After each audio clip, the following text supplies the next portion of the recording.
Welcome to Julia Lives. Today I'm going to give you a full tour of the home of Dr. Bob Smith, one of the co-founders of Alcoholics Anonymous. Dr. Bob and Bill Wilson founded the group together, and this particular home was the meeting location for the very first meetings of Alcoholics Anonymous. It's located at 855 Ardmore Street in Akron, Ohio. You can see it as a historic location. As you enter the home, you'll see the front parlor, and there is a table where you can register and offer a donation. A tour guide meets you at the door, shakes your hand, and says, "Welcome home." This is the table where Dr. Bob got sober. This is when he walked in and said, "No more of this." The typewriter sitting on the table was the typewriter used to type the first edition of the Big Book of Alcoholics Anonymous, which you'll also see sitting on the table. The tour guide said the keys on this typewriter are extremely difficult to press. He said he can't believe that they could type not only an entire book, but many, many revisions of the book. You'll find many pictures in the house that are staged. Of course, these frames are not from the period. They're all just staged for the effect. This is one of the first editions of the Big Book of Alcoholics Anonymous. You'll see it again here as well. That's the original jacket. This is the kitchen. You can actually have your picture taken. Some people are here doing step work, and I'm not kidding. You'll see their modern books sitting out. And then one of the tour guides got busy, so they all went outside and took a break. But I thought that was kind of cool that they were just sitting around working the steps in this kitchen. What a great place to do it. When we go upstairs, you'll see the room of what they call the detox room. And then they also will show Susan's room. And Susan's room has a big book open to the third step. And many visitors come and get down on their knees and take the third step prayer, or even do it with the sponsor, which I found out is quite popular to do here.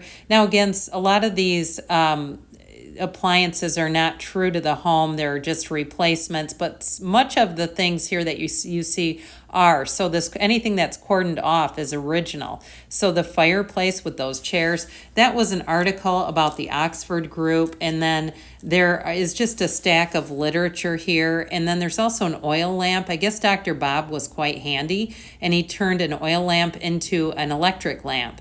Here we are taking the steps to go upstairs where we'll see the bedrooms. I'm also going to let you listen to some recordings. They're about 8-ish minutes long. You can scroll through if you don't want to listen to them all, but they're the original voices of Annie Smith, and also Bill Wilson is on there, and they're just kind of interesting to listen to. Those stairs go upstairs to the maid's quarter, and I'll show you those too, because that's where Smitty was kept when they used his room as a detox room. This is Susan's room. So this is where the big book is opened to that third step. You'll notice that the pages are kind of dirty because visitors are touching it. And so I'm guessing they want to follow along with their finger. Maybe they weren't taught to memorize that particular prayer, but in any event, this was Susan's room. And you'll see too, I love the posters on the wall. It just kind of makes me chuckle. And then also to her box of records that are here. This is a picture of alcoholic number 7. And then I'm going to show you the bathroom, but I do want to tell you that downstairs where we first came in, the tour guide told me that Dr. Bob used to pack 60 people into that room and read Sermon on the Mount by Emmett Fox and other books. And then until the big book was actually produced, he also read that, but I thought that was interesting. You'll see Sermon on the Mount is in that stack of books on the floor of Dr. Bob and Annie's room. We'll go in there in a minute. But first, let's look at this bathroom. Now, he said the sink is the original sink from the house. The bathroom does not work. However, you'll find that there are all kinds of interesting things here. There's a sock on the floor with a bottle of alcohol in it. And then we'll look at this a minute. These are just some of the things they kept in the bathroom. But out here on this overlook or this deck, you see that bottle of alcohol in the glove? Dr. Bob used to throw that up onto the deck, then go into the bathroom to take a shower and then hide it in his sock. So you saw the alcohol. Then he'd put it sometimes in the laundry chute. That's the laundry chute. And Annie would end up finding his alcohol. So I thought that was an interesting story that they told. And then we'll show you the medicine cabinet, and you'll find there's boric acid. There's also Doan's pills Who knew Doan's pills were something way back in the 1930s and 40s, but apparently they were, and Dr. Bob had them in his house.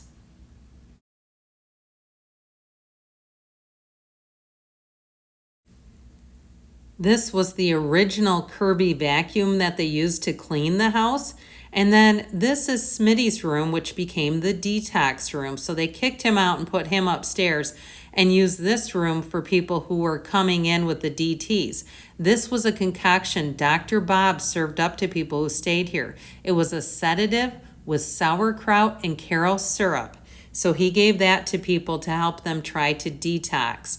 And then these are just more, this is pictures of Smitty, even though it is his room, his picture's in here. And then you'll find too, just some memorabilia. This was the guy who started Alcoholics Anonymous in Detroit. He came and stayed in this room and then went on to found Alcoholics Anonymous in Detroit, Michigan. This is Dr. Bob and Annie's room. The headboard is actually the original footboard, and the headboard itself burned down by one of the alcoholics with his cigarette. The flooring is also original to the house, which is why that area is cordoned off. They don't want anyone walking on it.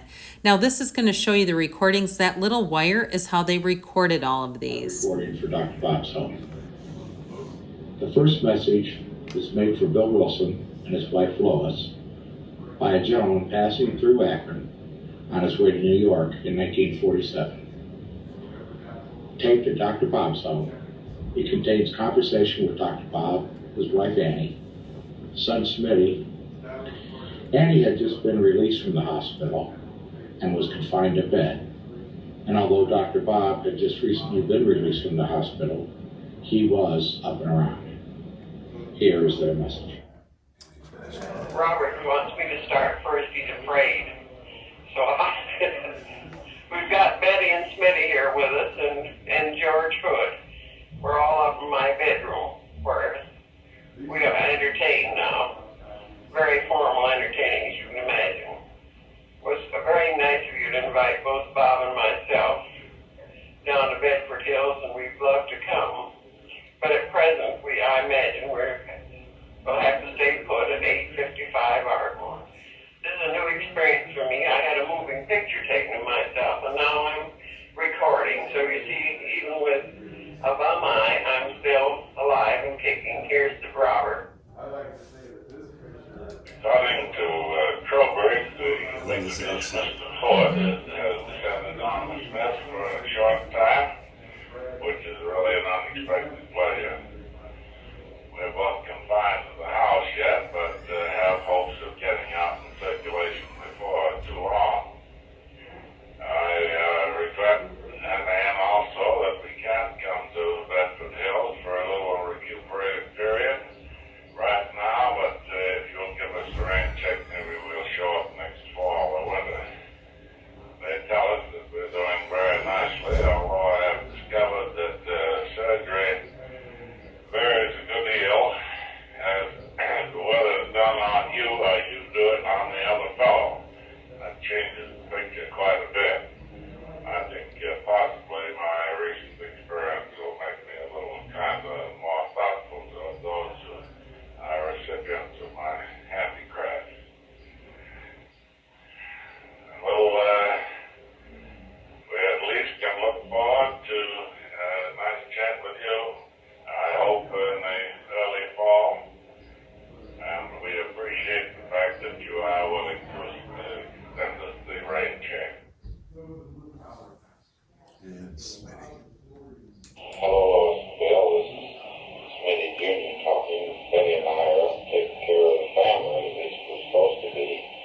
Dad and Mom are both come along pretty good shape now. Dad's to the stage where he wants to argue with everyone, so you know that he's hurt enough and finally getting the itch from staying in bed so long, so she's staying up a good part of the time now too.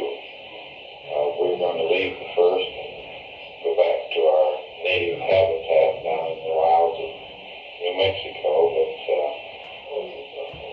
yeah, we're towing a truck behind the car, we hope, and want to send our best to both you, Bill, and to you too, Lois. I gave Dad a very interesting lecture on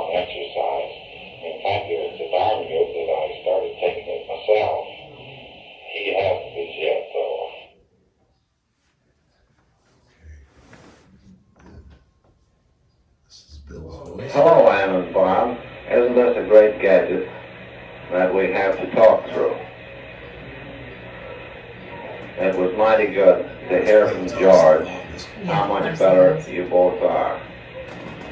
You have no idea of how terrifically concerned so many of us have been. Now that the worst is over, we can all breathe better.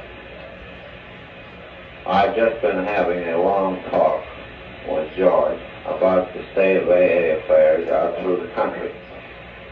And he has sharpened up to me, as he doubtless did to you, the tremendous necessity of getting some sort of council organized which can relate the foundation to the AA group. I also went over the internal situation here with George, and on the whole, he is inclined to think that the changes suggested in the reorganization plan are really necessary for us here in New York before we actually start the formation of a council.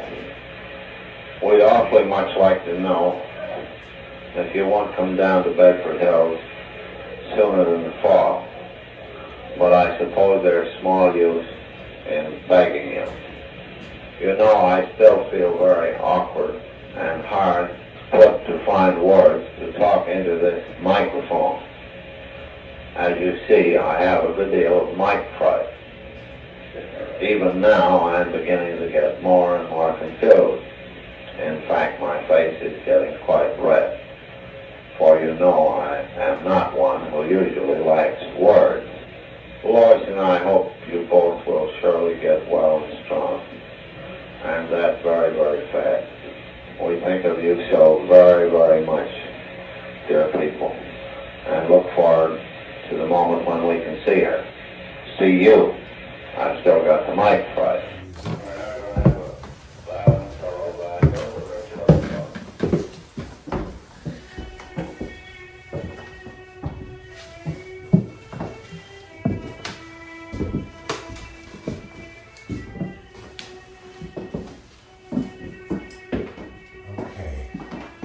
This is where the living maid would have lived, but it was just an extra room for them, an extra area.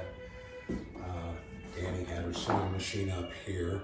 It's not actually the sewing machine, that's an old treadle machine. You operate that with your feet. I hear my mom.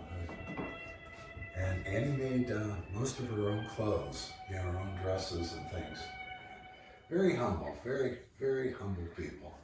That's pretty cool. Those are pictures of Dr. Bob's mother and father. And Dr. Bob's father was a judge. Beautiful house that they lived in there. And the church, the university. Now we're down in the basement, and this is actually called a garage. You'll see there are two big yellow and white doors, those doors. If you open those, they could drive the car in. However, their vehicles were so big back then, they really couldn't fit in nearly like a car today would. But those are all pictures blown up of Dr. Bob's vehicles. And then the house actually was sold a couple of times. It was a fraternity house at one point, and it was also the house of a biker club. Those are Bob's golf clubs, his tennis rackets, his horseshoes. This is another little room. Look at the liquor bottle in the laundry basket. Did you notice that? There's alcohol bottles hidden around. That's Burkhart's beer there. Well, a couple of them there. And that was actually his very last drink was one Burkhart's beer, a sedative, and the owner owns two other sites, a home next door that functions as a gift shop, and then there's another house that's the library. But the gift shop, the Dr. Bob's house, and the library are open every single day from noon to 3 except for Christmas. This was on Easter Sunday, and they were open here. So if you're done touring, you can go next door and pick up a souvenir or make another donation.